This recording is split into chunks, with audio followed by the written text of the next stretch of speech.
आइए हम आपको आज संसाधन चैप्टर में पढ़ा रहे हैं और ये संसाधन हाई स्कूल के सभी बच्चों के लिए, ये क्लास 8, 9, 10 ये क्लास संसाधन के लिए ये चैप्टर बहुत महत्वपूर्ण है। और बिहार बोर्ड से तो प्रथम चैप्टर में ही ये आपका प्रथम चैप्टर संसाधन का आता है। और हम लोग जाने क्या संसाधन क्या है, संसाधन कितने प्रकार के होते हैं, संसाधन का उपयोग क्या है और हम इसका संरक्षण करना क्यों आवश्यक है। तो पहले जाने कि हमारे संसाधन किसे कहते हैं। प्रकृति में पाए जाने वाली वे सभी पदार्थ जिनका उपयोग मनुष्य अपनी आवश्यकताओं की पूर्ति के लिए करता है, वे संसाधन कहलाते हैं। संसाधन को आप यहाँ देख सकते हैं, मानवीय आवश्यकताओं के पूरा करने वाले सभी जीव जंतु, वस्तुएं एवं पदार्थ संसाधन कहे जाते हैं। संसाधन के संबंध में हम एक बात और कहना चाहेंगे कि कोई वस्तु संसाधन तभी बनता है जब उसका कोई उपयोग अथवा उसका कोई मूल्य हो। अगर नदी के किनारे जिसे पड़ा हुआ बालू, वो जब तक नदी किनारे पड़ा हुआ है उसका कोई उपयोग नहीं है, मतलब वह संसाधन नहीं है। लेकिन जब उस बालू को हम लेकर के शहर में आ जाते हैं और उससे हम कोई वस्तु का निर्माण करते हैं, अपने उपयोग में लाते हैं, तो वह संसाधन कहलाती है। अब देखते हैं कि संसाधन का उपयोग क्या होता है। संसाधन का उपयोग मनुष्य अपनी आवश्यकताओं की पूरा करने के लिए तो संसाधन का उपयोग करते ही हैं। जैसे दैनिक जीवन में जो भी वस्तुएं हैं, जैसे हम टेबल, कुर्सी, फर्नीचर जो भी है हमारी वस्तुएं हैं, इसका हम अपने उपयोग अपने आवश्यकताओं को पूरा करने के लिए करते हैं। और संसाधन का उपयोग किसी देश और राष्ट्र के विकास के लिए भी आवश्यक है। किसी राष्ट्र का विकास संसाधन पर ही निर्भर करता है। अगर कोई भी राष्ट्र के पास जितने उसके पास संसाधन होंगे, वह राष्ट्र उतने ही समृद्ध और संपन्न होती है। तो हमने देख सकते हैं कि अब कोई भी राष्ट्र के पास क्या क्या होना चाहिए। जैसे जल उसका संसाधन हो सकता है, मिट्टी उसके संसाधन होंगे, वहां पर जो वनस्पतियां हैं, जीव जंतु हैं, उसके खनिज संपदा है, ये सभी उसके संसाधन है। अब कोई भी राष्ट्र अपने तकनीकी और अपने कौशल से ही उसका संसाधन का उपयोग कर सकता है। जैसे अफ्रीका महादेश में पाए जाने वाले बहुत से संसाधनों का भंडार है, लेकिन उसके पास तकनीकी का विकास अधिक नहीं हो पाया है, अतः उसको उपयोग नहीं कर पा रहे हैं। अब एक संसाधन का वर्गीकरण, यहाँ से आपको ध्यान देना है कि संसाधन का वर्गीकरण में बहुत सी बात आ जाते हैं। अगर आप इसको सिस्टमेटिक ढंग से याद रखेंगे तो आसानी से आप अपने बात को याद रख सकते हैं। जैसे संसाधन को सर्वप्रथम हम 3 भागों में बांटते हैं। प्राकृतिक संसाधन, मानव संसाधन, मानव स्वयं एक संसाधन है, और मानवकृत संसाधन।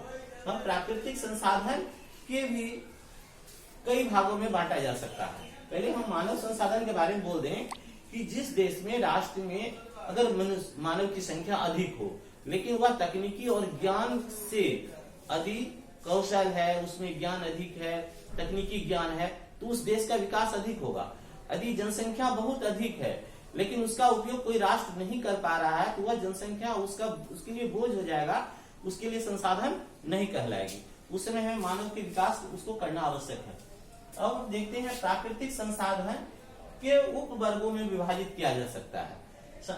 ये हम प्राकृतिक संसाधन को 5 उप वर्गों में विभाजित किया गया है। फिर प्रत्येक उप वर्ग के भी कई वर्ग होते हैं। प्रथम में है विकास एवं उपयोग के आधार पर।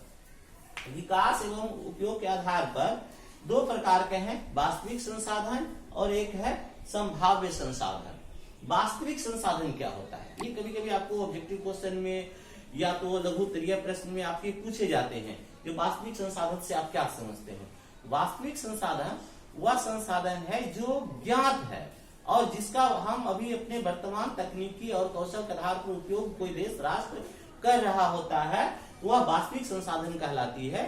जैसे सूर्य का रोशनी, सूरज में ऊर्जा जो होती है उसका उपयोग पहले लोग नहीं जानता था, लेकिन अब जान गया है और उसका हम उपयोग कर रहे हैं। अतः वह क्या हो गया कि अब वास्तविक संसाधन हो गए। उसी तरह वास्तविक संसाधन हमारे खनिज संपदा हो सकते हैं, लौह अयस्क है, कोयला है, अभ्रक है, जिसका हम उपयोग कर रहे हैं। और दूसरा है संभाव्य संसाधन। वैसे संभाव्य संसाधन जिसका अभी हमें पूरे कितना उसकी मात्रा है, भंडार हमें पता नहीं है और उसका अभी हम उपयोग भी नहीं कर रहे हैं। जैसे लद्दाख में यूरेनियम है और यूरेनियम के भंडार वहां है, लेकिन हम अभी उसका उपयोग नहीं कर, वह कितनी मात्रा में यूरेनियम हमारे पास है वो भी हमें ज्ञात नहीं और हम उसका भी उपयोग भी नहीं कर रहे हैं। वह भविष्य के लिए है, अतः हम उसको कह सकते हैं वह हमारा क्या है, संभाव्य संसाधन है। और है उत्पत्ति के आधार पर दो प्रकार के संसाधन है, जैव संसाधन और अजैव संसाधन। जैव संसाधन के नाम से ही स्पष्ट है, जैसे किसी क्षेत्र में, देश में, राष्ट्र पाए जाने वाले विभिन्न प्रकार के जीव जंतु, वनस्पति वे जैव संसाधन होंगे। और अजैव संसाधन में हमारे खनिज संपदा, कोयला, लोहा, अवरक, तांबा, खनिज, वो मिट्टी भी हमारे अजैव संसाधन में आएंगे। सूर्य के प्रकाश भी, किसी देश में अगर सूर्य के प्रकाश बहुत मात्रा में मिलता हो, सालों भर उपलब्ध होता हो, तो सौर ऊर्जा को वो भंडार पैदा कर सकता है। वो सब हमारे अजैव संसाधन हुए। उपलब्धता के आधार पर हम कह सकते हैं, उपलब्धता के आधार पर दो प्रकार के होते हैं, नवीकरणीय संसाधन और अनवीकरणीय संसाधन। और आप जानते हैं कि अनवीकरणीय और नवीकरणीय संसाधन आपको हमेशा परीक्षा में पूछे जाते हैं। क्लास वर्ग 8 में भी है, 9th में भी है और 10th में भी है। तो नवीकरणीय संसाधन क्या होते हैं? वैसे संसाधन जिसको हम बार बार प्राप्त कर सकते हैं, पुनः प्राप्त कर सकते हैं, वह नवीकरणीय संसाधन कहलाते हैं। इसे अच्छा संसाधन भी कहा जाता है। इसका ये पूरी तरह समाप्त नहीं होती। इससे सौर ऊर्जा, सूरज से प्राप्त होने वाला ऊर्जा, वह हमारा नवीकरणीय है। और पवन से हम बराबर ऊर्जा पैदा कर सकते हैं। समुद्र का तरंग भी हमारे लिए नवीकरणीय ऊर्जा हो सकती है। जल भी, नदी के जो जल होते हैं, वह जल भी हमारा नवीकरणीय ऊर्जा है। यदि मनुष्य अपने उसका दुरुपयोग ना करे, नदी के धारा न बांध दे, रोक ना दे, लगातार अगर सतत अगर पर्वतीय क्षेत्र उससे नदियां आ रही है और हम उसे लगातार उपयोग कर सकते हैं, तो वह भी हमारा नवीकरणीय संसाधन है। और नवीकरणीय संसाधन वह होता है जिसका उपयोग हम सिर्फ एक बार कर सकते हैं और एक बार करने के बाद फिर वो दोबारा प्राप्त नहीं होता है। अभी कोयला का, जैसे कोयला का उपयोग हम करते हैं और अगर कोयला के भंडार हमारे पास समाप्त हो जाए तो दोबारा हम उसे प्राप्त नहीं कर सकते हैं।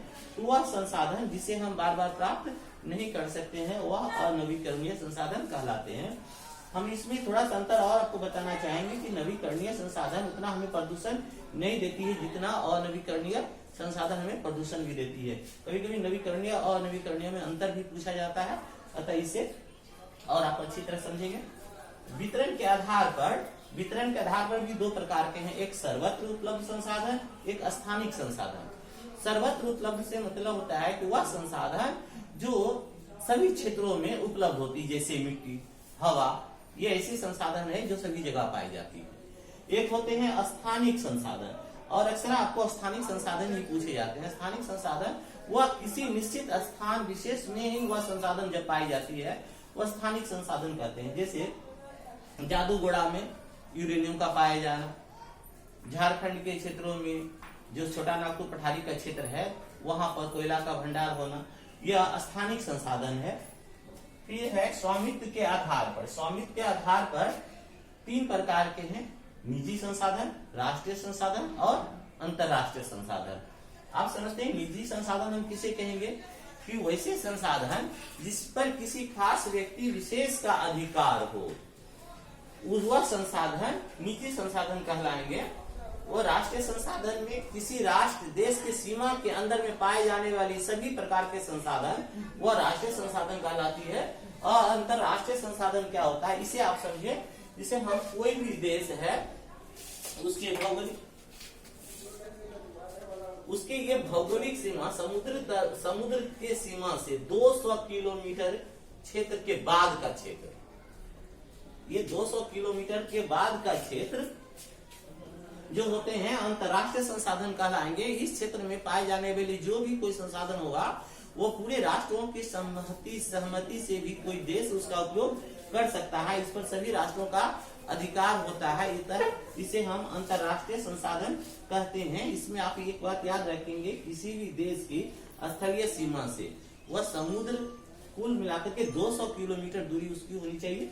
उसके बाद की जो होती है संसाधन वह अंतरराष्ट्रीय संसाधन कहलाती है।